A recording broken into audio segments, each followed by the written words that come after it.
جیسے کہ مرکزیہ کے جو ہوٹل ہیں ان میں اکثر بیڈ کی پاؤں والی ڈائریکشن حرم یا مسجد نبوی کی طرف ہوتی ہے. ہاں جی، میں آپ کو بتاؤں پہلی بات یہ ہے کہ ایک چیز ہے تقویٰ، ایک ہے فتویٰ. فتوے میں تو کسی کے نزدیک قبلہ رخ پاؤں کرنا گناہ نہیں ہے. میرا ایک یوٹیوب پہ کلپ ہے قبلہ کی طرف تھوکنا، ٹھیک ہے، یہ آپ یوٹیوب پہ لکھیں تو میں نے اس میں تھوکنے کا مسئلہ، پیشاب کا مسئلہ بتایا. پیشاب کرنا قبلہ رخ حرام ہے. اس میں دو موقف ہیں محدثین کے.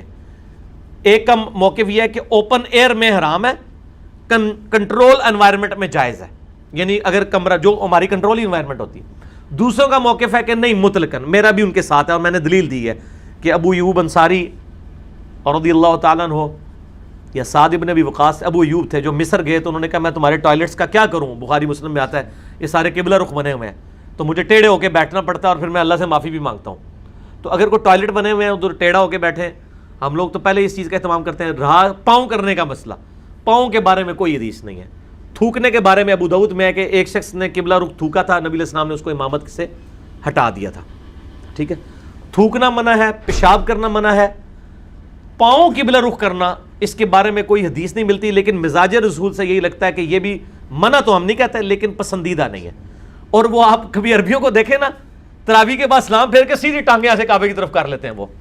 وہ میں تک ایک بندہ کہتا ہے یار اسی تو ایڈی دور نہیں کرتے ایتھے بیگے میں کرتے ہیں. ٹھیک ہے، تو وہ بات تو ٹھیک ہے کہ یار اس طرح کرنے کی ضرورت کیا ہے، آپ نے خام خواہ اپنے لیے ازمائش ڈالی ہوئی ہے. تو اگر اس طرح کی کوئی چیزیں ہیں مجھے بتائیں، اگر بیڈ کے پاؤں قبلے کی طرف ہوتے ہیں تو بیڈ نے آپ کو پکڑا تو نہیں ہوا کہ سر تسی ضروری اتنے رکھنا ہے، لک وشکار رکھنا ہے نا. صرف بیڈ صرف آپ سے یہ ڈیمانڈ کرتا ہے کہ لک وشکار ہونا چاہیے. تو تسی سر ادھر کر لو تو تکیا اتنے رکھ لو، کیڑا مسئلہ، لک تو وشکار ہی رہے گا. بیڈ آپ کو ساری دور کرنے کی اجازت دیتا ہے، لک نہیں کرن دے گا، وہ کہے گا لک وشکار ہے. نہیں پیر صاحب اگر سرانے ستے ہوئے نے تو اللہ تو بندے پھر تو تمہیں بیڈ اتنے سونے نہیں چاہیے، زمین اتنے سو تو پھر جس پاس مرضی لات کر لو. اچھا یہ جو ایک بات مشہور ہے کہ قبلہ کی طرف اگر ہو نا پاؤں تو اس کو جگا دیں، تو اگر کسی کی طرف کسی کے قطب ستاری کی طرف ہو تو جھوٹ ہے. میں نے اسی کلپ میں بتایا کہ بھی قطب ستارے کی کوئی اس طرح کی وقت نہیں آئی ہے. انہوں نے وہ غوث قطب ابدال کی وجہ سے قطب سمجھ لیا اس کو. تو قطبی ستارے کا مسئلہ ہی کوئی نہیں ہے. اگر کسی مسجد میں زیادہ اچھا اہتمام ہے، آپ کے گھر میں گیزر نہیں ہے، مسجد میں ہے، صاف ستھرا ہے، بیٹھ کے وضو کر سکتے ہیں. جس طرح ہم لوگ تو ابھی یونیورسٹی سے اپنے آفیسز سے عادی ہو چکے ہیں واش بیسن پہ وضو کرنے کا، یعنی میں کھڑے ہو کے وضو کرنے کو کمفرٹیبل سمجھتا ہوں. بعض لوگ کہتے ہیں خلاف سنت ہے، خلاف سنت نہیں ہے. اس میں کوئی آپ سے نے کوئی اس طرح کی وہ تو کل کو میں کہوں گا کہ بغیر کوزے اور لوٹے کے وضو کرنا خلاف سنت ہے. ٹوٹی خلاف سنت نہیں ان کو نظر آ رہی ہے، کھڑے ہو کے خلاف سنت ہے. بھائی کھڑے ہو کے جن چیزوں سے منع کیا گیا تھا وہ منع کر دیا گیا. کھڑے ہو کے ایسی جگہ پہ پیشاب کرنا کہ چھینٹے پڑے وہ منع ہے.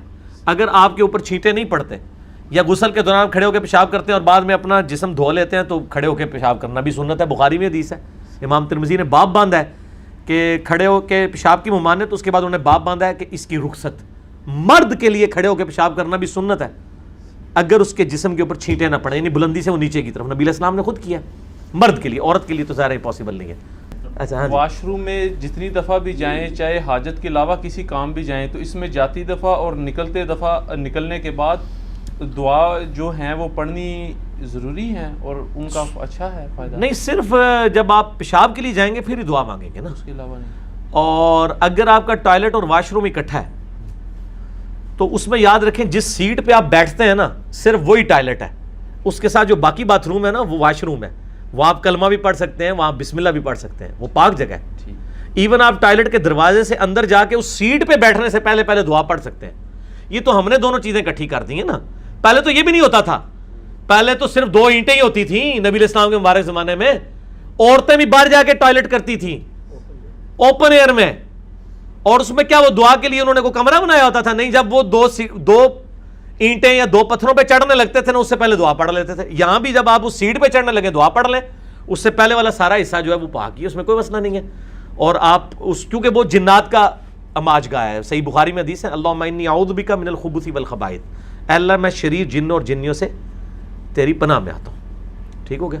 تو اس اعتبار سے آپ ٹوائلٹ میں وضو کرنا سنا ہے کہ وہ اس میں وہ کہتے ہیں جو اپنا ذہن ہے نا اس کا وہ کمزور ہو جاتا ہے. یہ مجھے پتا ہے صوفیوں کی روایتیں ہیں کہ جو جو اس کے بعد وہ کہتے ہیں ٹائلٹ والی جگہ پہ غسل کرنے سے بھی عقل زائل ہونے کا خدشہ ہے. ان کو کہیں کہ اب آپ اپنی عقل کا علاج کرائیں, ٹائلٹ میں کوئی بھی شخص وضو کرتا ہی نہیں ہے, بتائیں کون ٹائلٹ میں وضو کرتا ہے؟ آپ نے جس کو ٹائلٹ ڈکلیئر کر دیا اسے ٹائلٹ تو نہیں ہو جانا.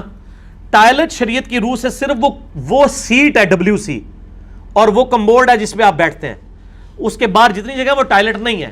اگر کہیں وہ بھی ٹائلٹ ہے, ہم نے ڈکلیئر کیا ہوا, آپ کے ڈکلیئر کرنے سے تو نہیں ہوگا. ان کو پوچھے کہ نبی علیہ السلام کے مبارک زمانے میں تو صرف 2 اینٹوں اور پتھروں میں بیٹھتے تھے, تو ٹائلٹ پیچھے سے سٹارٹ ہوتا تھا, اوپن ایئر میں بیٹھ کے کرتے تھے, تو وہ تو پھر سارے ہی ٹائلٹ ہو گیا. ٹھیک ہے نا, یہ بات بالکل غلط ہے. تو وہ کوئی عقل نہیں زائل ہوتی ہے اس جگہ پہ, اور اس جگہ بیٹھ کے کوئی بھی نہیں وضو کرتا. میں نے آج تک کوئی بندہ نہیں دیکھا کہ WC کی سیٹ پہ بیٹھ کے وضو کر رہا ہوں. وہ لادہ سے وہ لگا ہوا ہوتا ہے واش بیسن, تو اس میں شمار ہی نہیں ہوتا. یہ میں آلریڈی کئی بار ڈسکس کر چکا ہوں. ہاں جی, کیا وہ لوگ پڑھ لکھ گئے ہیں مرزا صاحب, پڑھ لکھ گئے لوگ.